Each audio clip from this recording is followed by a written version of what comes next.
ए चाची, अरे चाची रोका जो फिर भागत भी हमार प्राण छूट जाए, लत्ता हो जाए। और चाहे ब्रह्मा बस, चाहे विष्णु और चाहे महेश, दीदी गाड़ी खुल गई तो खुल गई।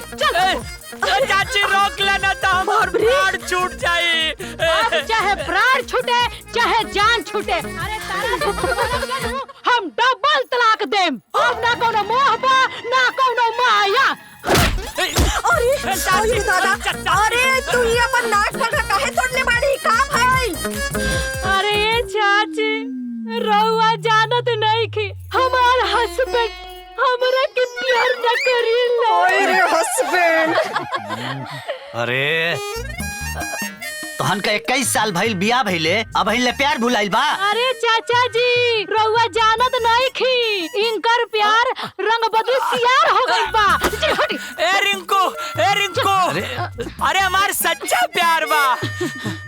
बाबूनी ये बताई लोगिन हमार चेहरा डाउन बा कि ना?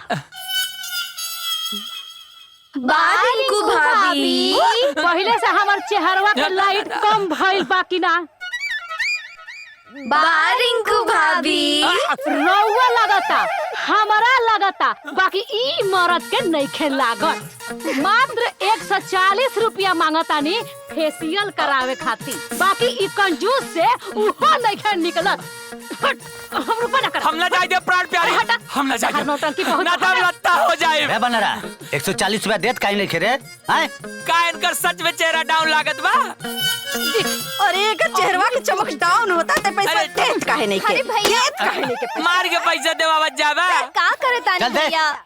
भाभी की इज्जत डाउन मत करी, पैसा दे दी ना। हाँ निकाला। चल दे दे।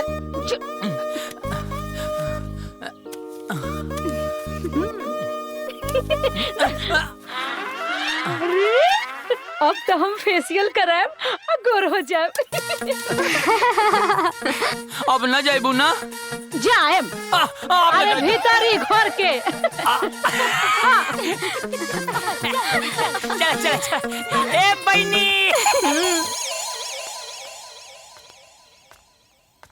अरे दीदी, हाँ भैया भाभी के झगड़ा कब ले चली रे? अरे पागल, ये झगड़ा ना रगड़ा। ए बेटी, जी बाबूजी। तोहन का बड़की दीदी कहाँ बिया रे? वो होने कपड़े सियत बाड़ी है कर।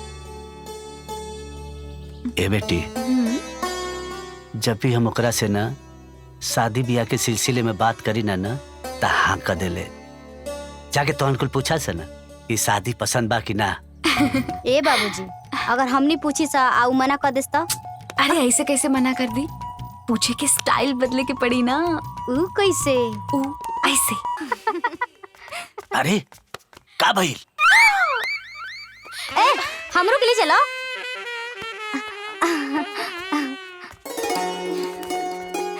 अरे बड़की दीदी। अरे दीदी, वो तो ठीक बा, लेकिन ताके रिश्ता तो पसंद बा ना? पसंद बा। मेरी दीदी, बड़की दीदी, मेरी दीदी राज करेगी, हाँ मेरी दीदी राज करेगी।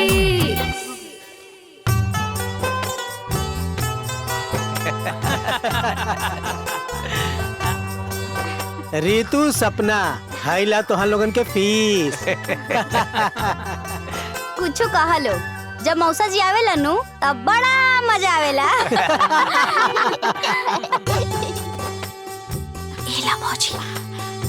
साड़ू भाई कितना ठीक बालो। जब उ लोग सब हमनिए पे छोड़ देले बा, उ लोग की इज्जत के हिसाब से करे के पड़ी ना। हैं? अरे लो तो करे के ना पड़ी जी। अरे वो ब्रांडेड बिया हाउ। ए बेटी सपना, जी बाबूजी। तनी कापे ले आवा, आ लिस्ट बनावा ता। हाँ ठीक बा बाबूजी। और बताई साड़ू भाई। और सब ठीक बा, अपन बताई। ठीक। भाभी जी प्रणाम। प्रणाम प्रणाम। ली पानी पी ली। ली मिर्ची खाई। बिछाओ। अरे काजल बिटिया। प्रणाम मौसा खुश जी। रहा बिटिया। हाइला इमरती खा। अरे अरे तो हर ब्याह शादी होता तू देखा का दिहल जाता का दिहल जाता। हम का देखब मौसा जी, रवा सब बानी ना। अरे ऐसे कैसे बानी यहाँ ब्याह तो हर बात देखी के। चलो चुपचाप वहाँ खड़ा हो जा।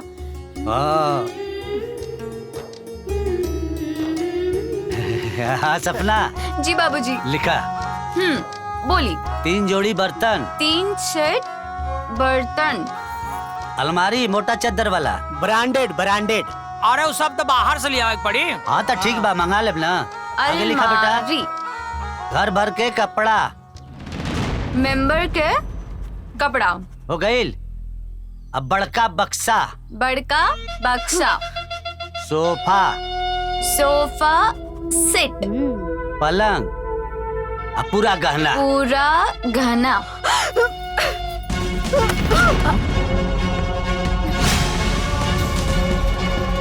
सब उठा के दे दी ये बुढ़ऊ। हम और हमार बेटी भीख मांग के खा ले सन।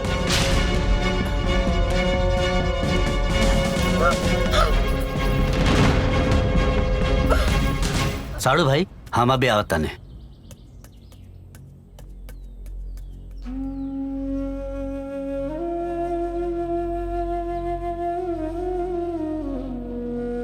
देखा बिल माई के बेटी बिया, सब बढ़िया से हो जाएगा, माहौल खराब मत करा। हाँ वो बिना माई के बेटी बिया तो राजा के घरे भेज दी, और हमार माई वाली बेटी बिया तो ओकरा के एगो भिखारी के हाथे थमा दी। अरे हम पागल है का? वो हमरे बेटी है सन। हम सब जानतानी, जब ओकर माई के दुनिया भर के गहना बा तो और गहना किनावे की का जरूरत रहे? अपन औकात से बढ़ के काम करे के का जरूरत रहे? तू ओके अपन बेटी माना चाहे मत माना, लेकिन हम ओकर बाप है। हमरो तो कुछ फर्ज होला। ओकरे मरत माई के वचन देले बानी, कैसे भुला जाए?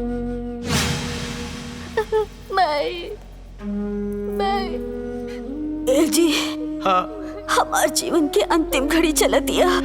हमरा से वादा करी कि हमरा बेटी के पाल पोस के बढ़िया घरे में बियाह करी। हमरा के वचन दी।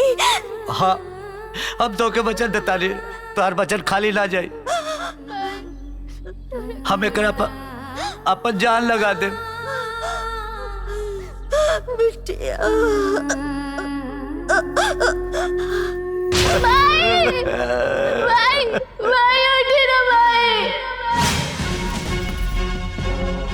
भाई अपन पहले की मेहरारू के वचन और बिलगा दिया हमार बिटियन के। अरे रहुआ लोगन के बाप ना दुश्मन बानी। लुटा दिया अपन बिटिया पे, सब कुछ लुटा दी। तू कितनो त्रिया चरित्र दिखाला, चाहे तू अपन कपार फोड़ ला, लेकिन हम अपने मरण मेहरारू के देहल वचन से पीछे ना हटब। ओकर बियाह करे में भले न काहे हम बिका जाई।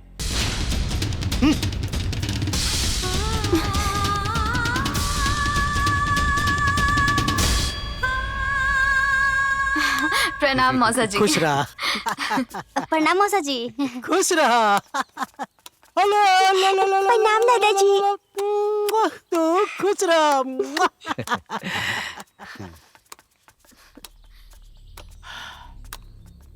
सब कर्जे लेबा का महाराज? अरे ना जी, खाली 7-8 लाख का इंतजाम करे के बा। बाकी राउर पत्नी जी तो नाराज है ना? अरे जौना लड़किन खातिर नाराज बानी, उ लड़की कुल अपने बड़की दीदी से बहुत लगाव रखेली। वो दोनों छोटकी अपने बड़की दीदी से बहुत प्यार करेनी सर।